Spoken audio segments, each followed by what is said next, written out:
I've been thinking while you were talking, honestly, and I think one thing that's fundamental in companies and organizations is, and actually yesterday I learned a new thing, that company means, it comes from the Latin, compane, which means eating bread together. So it's a community, right?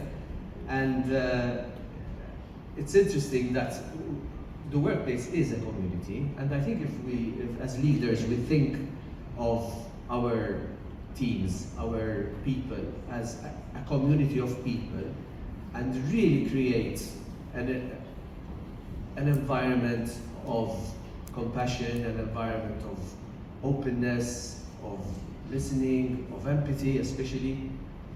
But the thing is, we need to care. So one of the things that we challenge leadership teams, we work a lot with the very top tier, the very senior leadership teams. And the first thing we tell them is, forget about the values of the organization, because those are there, usually they're on the website, they might be in some form of posters, they're very nice, but what are the values? What values are you going to embrace as the leadership team of this organization, of this company?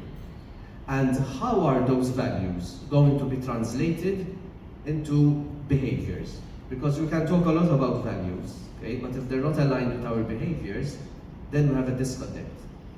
Because once they establish common values that they all embrace, okay, that they all commit to, and that they are all willing to be assessed on by their own people, okay, so they are accountable to their people on those values, then it will cascade.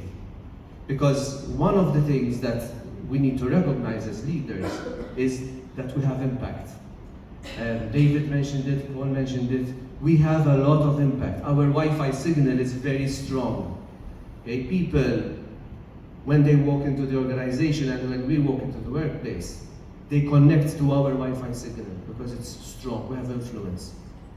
And if that influence is positive, and may I say even vulnerable, that it's okay as a leader to say that you don't have all the answers, that you have bad days, that you're stressed out, that you're worried. It's fine. We don't need to have this super macho approach that, you know, we always have all the answers and we always have everything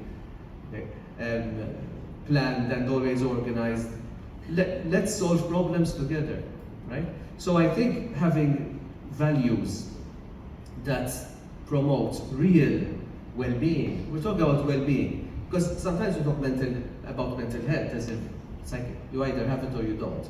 We all have mental health, it's just that it's on a spectrum, right? We all have mental health, just as we all have physical health. It's just a matter of how that mental health manifests. So I think it's important to see it in this way and to lead in ways that doesn't burn out people. I was looking at a large body of research recently. It was published by Forbes that managers and leaders have an impact on people's well-being more than their doctor and their therapist when they have one, and equal to that of their partners, whoever they live with. Okay, amazing. Huh? It's huge. So that gives us such a huge responsibility, right?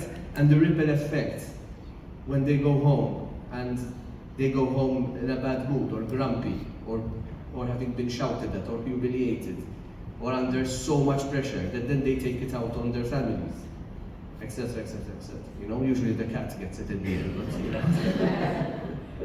And the cat doesn't know what to do then. That's why I have three. That's Yes, yes.